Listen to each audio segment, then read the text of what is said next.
Hey everybody. One of the things you may have noticed about my videos, if you've seen some of them by now, is that I don't edit them. And there's a reason behind that, which is what I wanted to talk about today. And that reason is because I'm lazy.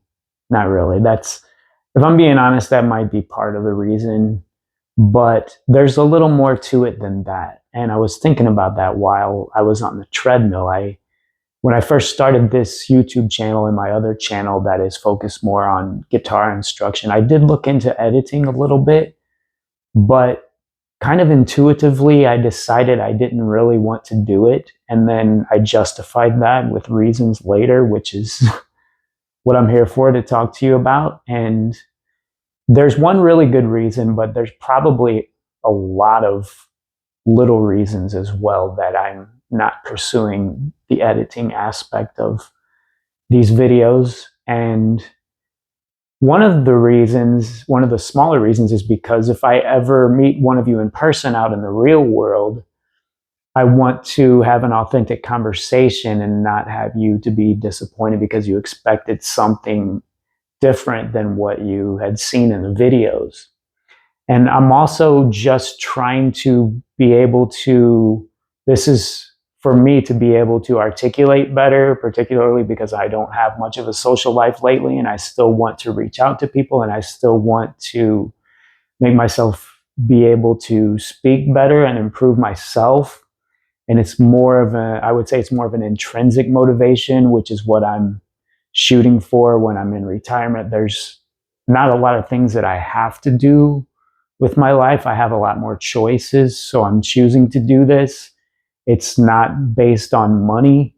And the other reason, I guess the major reason that I don't want to edit these videos is because I want to give myself the opportunity to learn to recover in a conversation, in a social interaction. Because when you think about it, when you're having an interaction, a genuine, authentic interaction with someone or with a group of people, you're going to make mistakes and you're going to, besides feeding off of their interaction and changing maybe what you have prepared to say with what they're saying, you're going to slip up once in a while, and your ability to recover is just something that's good to have in a social situation, because out in the real world we need that, and it's good for our brains to give ourselves a chance to recover without hitting the reset button, so to speak. And editing is kind of doing that in a way. It is resetting the video so that I start over and I don't get a chance to recover. So if you hear me stammer on my words, and sometimes I will say that I stammered on my words, at least I feel like I'm improving. And if I'm constantly editing, I'm not really giving myself a chance to improve in the way that I want to. And it associates with other things in life too. Well, all out in the real world. But if I'm playing chess, for example, if I play the computer and I set it on a friendly game where I can take back my moves, I realize that I become a worse chess player when I'm playing an actual person or I'm in a situation where I can't take back my moves, because I don't get a chance when I make a blunder, then I don't get a chance to recover from that and play when I'm down. And that is a hindrance to me in the long run. And in the real world, we're constantly making blunders. No matter how much you prepare, you can't prepare for everything. And we're human. So let's face it, obviously, we're going to make some mistakes. But learning to recover from those mistakes and those setbacks in life is really part of what makes life maybe worth living and exciting. Because if everything was just planned out and you just got to hit the reset button every time you wanted to, then the whole thing just seems kind of pointless. And that's what I'm here to tell you today. How does that apply to you? If you have a YouTube channel, which I highly suggest everyone do that. It's been very helpful for me. And especially at our age as Gen Xers, we we need to focus on something in our retirement, maybe, or just in your life in general, that gives you a chance to express yourself. And we have so much to share. That's what I was trying to say. We have a lifetime to share with the world, and surely there's something that you're good at or something that you can share that maybe there's some ego involved, and that's okay if you get into it for that. I would not suggest getting into it for money, because it's really difficult to make money on YouTube, and that's not my motivation here. It's to share, it's to improve myself. It's part of my purpose at this phase in my life. I don't play live in front of people anymore since I quit my last job. So this gives me a chance to share my music as well. And in my last video, I had spoken about how I play now. I'm not going to go into a lot of details about the same things that I went over before. You can go back and watch the video about pleasure versus happiness if you want to. But the way I play now is I give myself a chance to recover. The blues, the beautiful thing about the blues is if you make a mistake, you can resolve that tension and you forget about it. And sometimes it sounds kind of cool and you can add it to your bag of tricks, but I like to improvise. And that gives me a chance to recover from my mistakes. I'm creating tension anyway in the plot because it's kind of like a movie, and the plot gets thick. Sometimes it has a lot of tension, but you don't want to have too much tension because it's too hard to resolve. It would be like a movie that the main character dies in the very beginning or something like that. It's hard to resolve that tension. So I'm creating tension, I'm resolving that tension. Just like in life, there's tension that we're creating and resolving, and I give myself a chance to recover. And it really, switching the type of music that I played really helped me with stage fright too, because I realized with the blues, it really doesn't matter if you make a mistake. And I'm not using words so I could be nervous and maybe the audience wouldn't notice. And all I had to do was recover by the time I was finished. And a lot of times people forget about what happened in the middle, particularly, and even sometimes in the beginning, even though first impressions are pretty strong. When you're making music, as long as the ending's good, a lot of times the rest doesn't matter. And I don't know, I'm kind of, as I always say, drawing a blank here. I feel like there was more to say, but when you can constantly hit the reset button or you're editing in life, then you're not learning to recover. And it's going to put you in situations where you're not able to recover if you're not giving yourself the opportunity to learn to actually recover.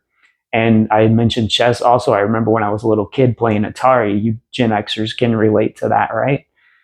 I grew up an only child, so I was kind of, I don't know, selfish with my stuff. And when I had a friend over to visit, I can remember constantly hitting the reset button. Like I would be player one and he would be player two. And if I would get killed right away in the video game, I would hit reset and it would make him so mad. But I wasn't learning to play the video game because I kept constantly hitting reset and I never really got good at it. And it just applies to everything in life. If you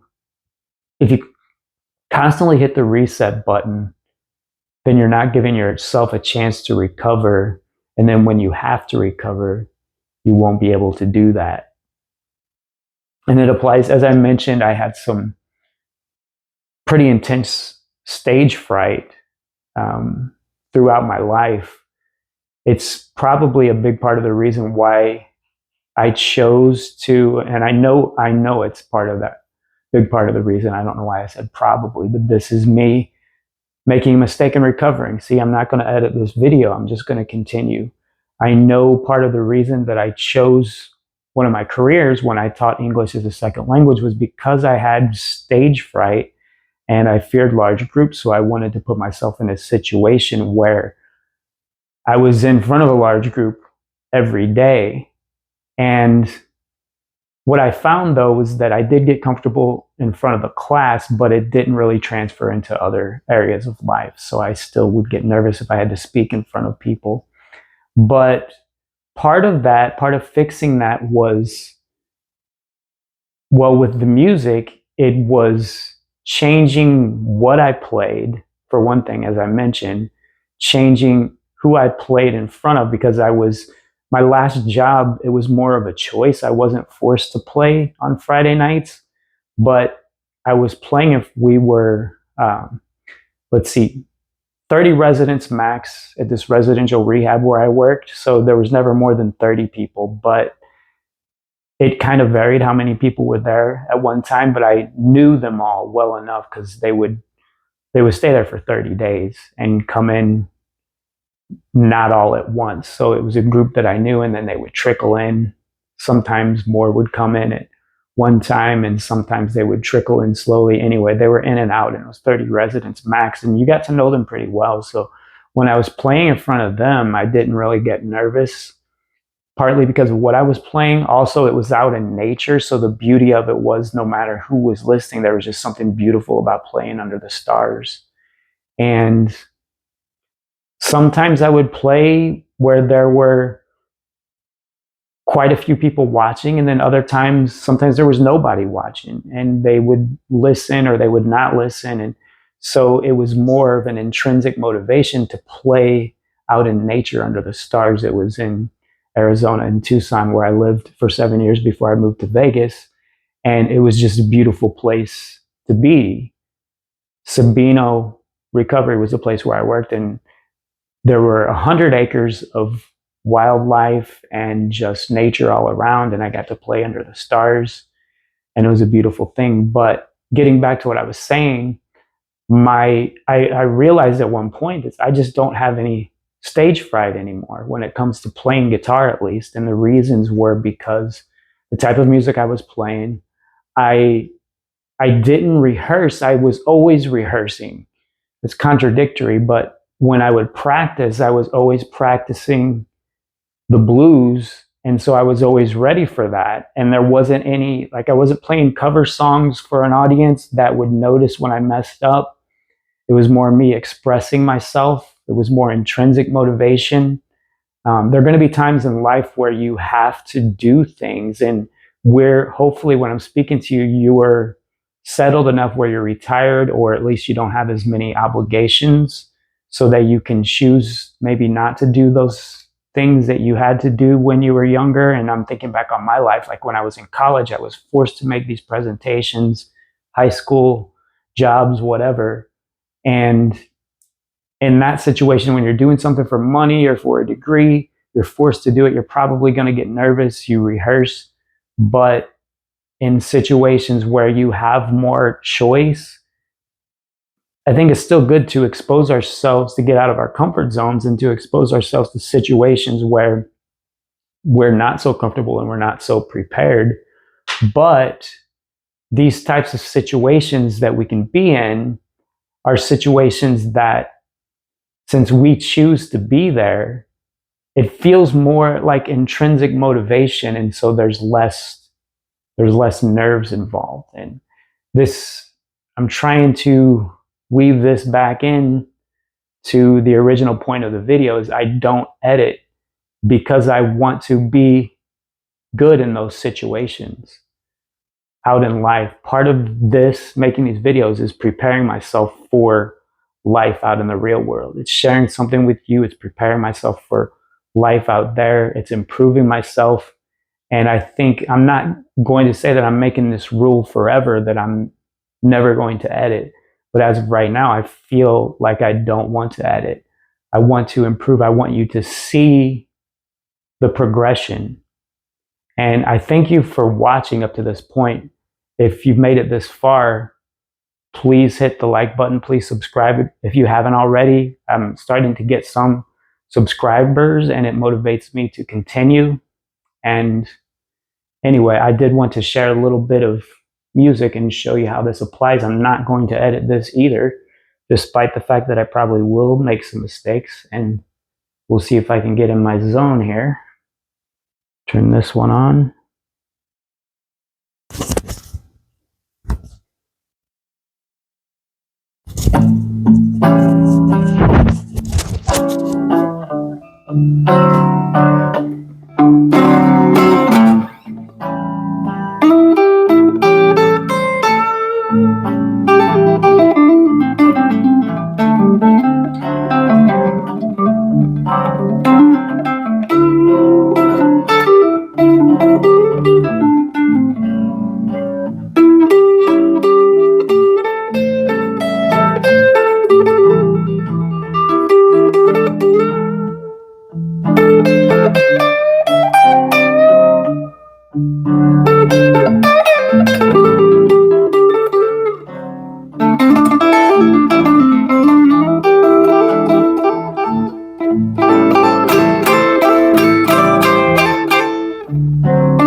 Okay, so that was my own backing track, by the way. I record those so that I don't have to deal with copyright infringements, but this is the blues. It's basically unrehearsed. It's raw. It's the same as these videos. When I'm talking to you, I'm not going to say it's completely unprepared because I think about what I'm going to say, but I really want it to be like a conversation that I'm having with you. And what do you think about this? Leave some comments if you don't mind and tell me, do you think I should edit? Do you think you should edit? Do you think my philosophy is really a good philosophy to have if you want to have a good life? Because that's what this channel is about, living a good life. And as I'm posting these videos, some of them are going to be better than others. Maybe this is not the best one that you've seen. It's the journey to success, however you define it, is never, of course, never just a straight line up. Let's see, I'm doing this backwards because I'm trying to get you to see the line the right way, but maybe I should do it like this. Yeah. It's never a straight line. It's a messy journey. And I appreciate you sticking with me this far. And I hope you continue to stick with me. And thanks for listening. See you next time.